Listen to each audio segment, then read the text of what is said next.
नमस्कार दर्शक बंधु जय जगन्नाथ। आज गोटे नुआ एजुकेशनल वीडियो को मु दिव्य आपण स्वागत जनाऊँगी। दर्शक बंधु ओडिशार जो भाई और भौणी मैंने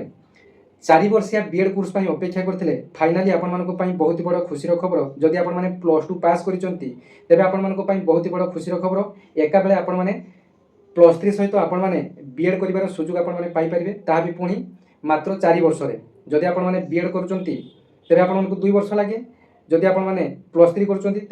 3 वर्ष लगे तेरे ये जो आईटीपी 4 ईयर इंटीग्रेटेड बीएड आपण आसी एटा आपण टोटाल 4 वर्ष पीरियड अर्थात आपण मैंने +3 सहित आपण मैंने बीएड एका सांगे करेंगे।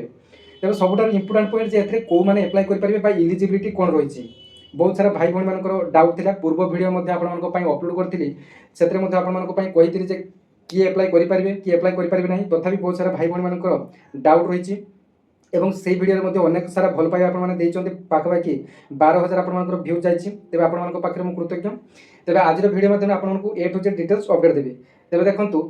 आईटीपी 4 ईयर इंटीग्रेटेड बीएड जदि आपने +2 पर सीधा सड़क +3 नक जदि आपने बीएड करने चाहते तेज आपण आईटीपी अर्थात आपण एक 4 वर्षिया बीएड कोर्स प्रोग्राम टी आपंकर जोटा कि आपर नुआ जातीय शिक्षा नीति अनुसार तो jar online apply date आपर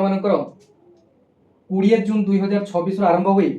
apply last date रही 5 जुलाई 2026 पर्यंत एप्लाई लास्ट डेट आप रही एवं यार जो फास्ट सिलेक्शन टी आपण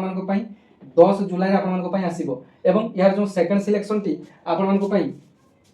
21 जुलाई 2026 आपण सेकंड सिलेक्शन टी आसीबो एवं यार जो स्पॉट एडमिशन टी आपण 29 जुलाई 2026 रे आपण आसीबो। तेबे एबे आसंतु मोस्ट इंपोर्टेंट टॉपिक जोटा कि आरंभ करवा कौ मैंने एप्लाई करेंगे। तेज देखो जो मैंने कि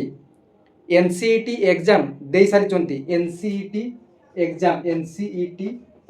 एग्जाम जोटा कि एनटीए कंडक्ट करथिला आपनकर मार्च मासरे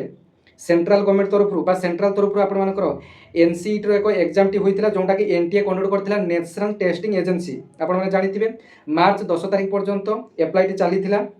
तेबे एप्रिल रे आपनकर एप्रिल 10 रे बोधा आपनकर एग्जाम टी हेतिला आईटीपी 4 ईयर इंटीग्रेटेड पाई एवं ऑल इंडिया आपनकर पाई गुटी एग्जाम हेतिला जोटा कि आपनकर गुटे कॉमन एंट्रेंस टेस्ट हेतिला जे 4 वर्ष इंटीग्रेटेड बीएड पाई।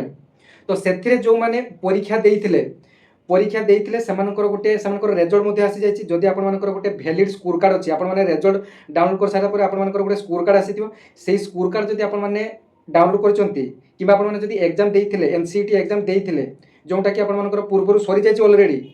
तेबे जाई आपण माने एथरे एप्लाई करि परबे फ्रेशर पिला माने एथरे एप्लाई करि परबे नाही।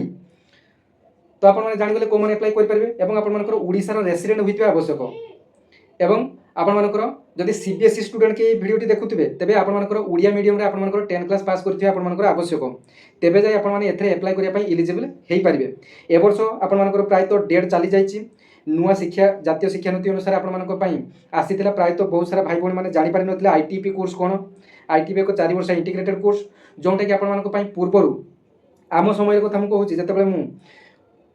मोर +2 पास आउट 2015 रे तो 2015 रे सेते आपनकर 10th +2 मार्क को नहीं केवल आपनकर एटा सिलेक्शन होतला जेमिति पोस्टल जॉब रे आपनकर केवल मार्क सिलेक्शन रहउतला सेमिति आपनकर जहार अधिक मार्क ताकू ही केवल एही इंटीग्रेटेड बीएड करिवार सुযোগ मिलुतला। तो बर्तमान कौन अच्छी ना ऑल इंडिया लेवल रे एक एग्जाम टी आपनकर जातीय शिक्षा नीति अनुसार एक एग्जाम टी कंडक्ट होची प्रथमे तापर आपनकर ऑनलाइन एप्लाई टी होची जेमिति कि एटा एप्लाई डेट आपनकर मु कहली एप्लाई को माने करि परबे ना जो माने कि एनसीटी एग्जाम टी देइचंती जदि आपन माने एनसीटी एग्जाम देइ नाहंती तबे आपन माने एप्लाई करि परबे नाही। तो एथरा आपनकर कोन ना आपनकर 168 टी आपनकर क्वेश्चन आसे सेति मधुर आपनकर 100 केतोटी आपनकर एग्जाम रो क्वेश्चन अटेम्प्ट करने पड़े 125 टी पाखापाखि तेज आपको आउ गए वीडियो आपको डिटेल्स अपडेट देदेवी। बर्तमान बहुत सारा भाई भाई मैंने बाध्य करुले जे भाई यार इलिजिबिलिटी क्राइटेरिया कौन रही एग्जाम सरी जाइए ना एग्जाम हम या डिटेल्स किसी अपडेट दिंतु तेज देखूँ यार एग्जाम ऑलरेडी सरी जाइए तेज जो मैंने कि वर्ष जापारी ना आग वर्ष आसे आपको अपडेट देदेवी। इंटीग्रेटेड बीएड कले आप सब प्रकार टीचर फैसिलिटी आपरे देखो आपंकर प्रथम तो आपंकर जूनियर टीचर एप्लाई करेंगे सेकेंड रे आपंकर हाई स्कूल टीचर आप एप्लाई करेंगे थर्ड केंद्रीय विद्यालय नवोदय विद्यालय ओडिशा आदर्श विद्यालय ये सब टीचरशिप आपने आवेदन करेंगे। तेज ये आपने जानीगले कौ मैंने एप्लाई करेंगे कौ मैंने एप्लाई करेंगे ना। तो वीडियो को अनेक मात्रा शेयर करदे। धन्यवाद। जय जगन्नाथ।